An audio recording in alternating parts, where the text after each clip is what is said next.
thumbnail එක click කරලා මගේ වීඩියෝ එකට ආව ඔයා හිතා ගන්න ඉංග්‍රීසි ඉගෙන ගන්න හොඳම තැනට ඔයා ආවි කියලා.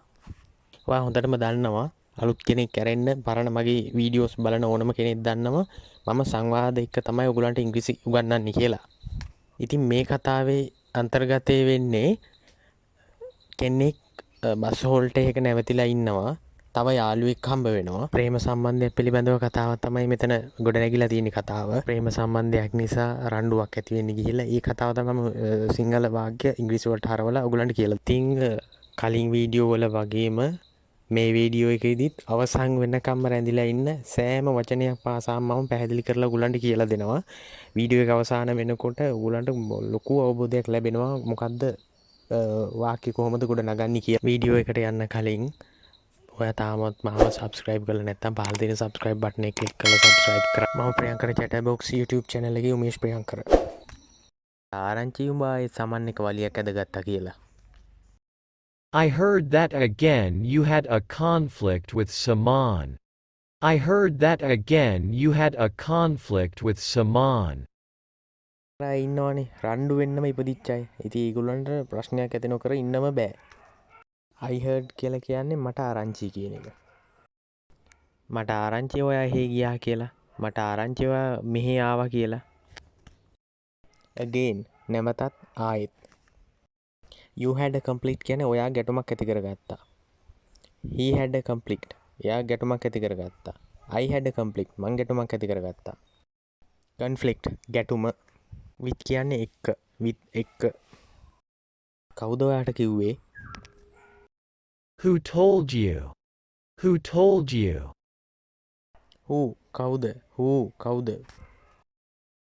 told කිව්වා. told කිව්වා. You ඔයා. you ඔයා. කවුද ඒක ගෙනාවේ? කවුද ඒක ගෙනාවේ කියලා අපි කියන්නේ? මට ආරංචි වුණා. මොකද උනේ? මට ආරංචි වුණා. මොකද උනේ? I heard. What happened? what මොකද? happen වුනේ. මම නුවර බස් හෝල්ට් එකේ වැඩට යන්න බස් එකක් එනකන් හිටියා. I was at the Kandy bus halt waiting for a bus to go for the work. දැන් මේ ප්‍රශ්නේ පොඩ්ඩ විස්තර කරන්නේ. දැන් ඔයාට කියන්න පුළුවන් I was at the Nigambo bus halt. I was at the Matara bus halt. මම මාතර bus halt එකේ හිටියා. waiting for a bus. Bus එකක් එනකන්. waiting for you. ඔයා එනකන්. waiting for him. එයා එනකන්. එහෙම කියලා කියන්න පුළුවන් අපිට. to go for the work කියලා කියන්නේ වැඩට යන්න. to go for the work වැඩට යන්න. එකපාරම මේ යකා මගේ ළඟට ආවා. At once this fellow came to me. At once this fellow came to me. At once this fellow scolded me. එකපාරම මේ යකා මට බැන්නා.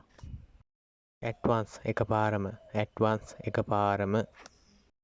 අපි අර කට වචනේ කියන්නේ මේ මිනිස්සයා කියලා. this fellow came to me කියලාගෙන මගේ ළඟට ආවා. came to me මගේ ළඟට ආවා. came to you කියලා කියන්නේ ඔයාගේ ළඟට ආවා. ඌඹට ගැහුවද? Did he attack you? Did he attack you? attack ගහනවා.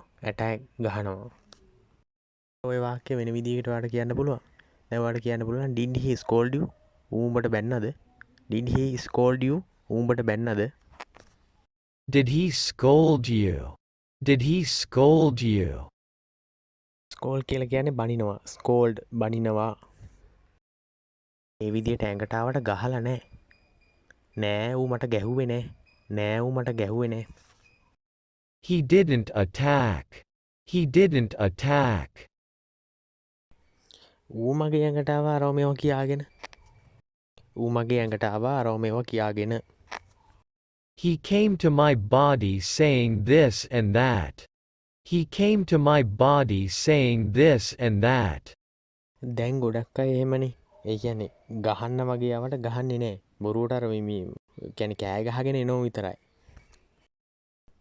He came එයා ආවා. came to my body මගේ ඇඟට came to my body කියන්නේ ඇඟයි නගිනවා කියන එක නෙමෙයි අර ගහගන්න ළඟට එන්නේ. අන්න ඒක නිසා. saying this and that කියලා කියන්නේ කියාගෙන අරෝ මේවා කියාගෙන ආවා. නිකම්ම රණ්ඩුවට එන්න හේතුවක් නෑනේ. මොකක් මාර හේතුවක් තියෙන්න බෑ ওই ප්‍රශ්නෙට. දැන් බලමු අපි හේතුව මොකක්ද කියලා. මොකක්ද හේතුව? මොකක්ද හේතුව? What's the reason? What's the reason? The reason හේතුව. The reason හේතුව. හේතුව තමයි නංගිගේ ප්‍රශ්නේ. ඔයා දන්නේ නැද්ද? ඔයා දන්නේ නැද්ද? එයාගේ නංගිගේ ප්‍රශ්නේ. Don't you know? His sister's case. Don't you know?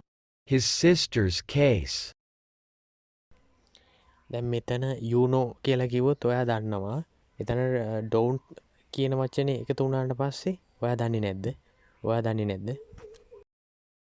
His sisters ඔහුගේ සහෝදරියගේ his brothers ඔහුගේ සහෝදරයාගේ case ගැටලුව ප්‍රශ්නය. ඒකද ප්‍රවේශම් වෙන්න.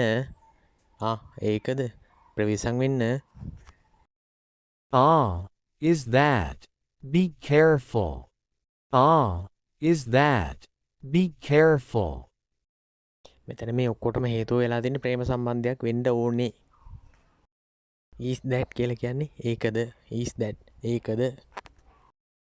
be careful ප්‍රවේශම් වෙන්න. be careful ප්‍රවේශම් වෙන්න. මෙතන be වලින් අදහස් වෙන්නේ ඉන්නවා තියෙනවා වෙනවා කියන වචන තේරුම් තුනනේ තියෙන්නේ. ඉතින් මෙතනින් අපි ගන්නේ වෙන්න. වෙනවා කියන එක තමයි වෙන්න. පරිස්සම් වෙන්න. මට තේරෙන්නේ උඹ ඉන්නේ අවදානම් තත්ත්වයක.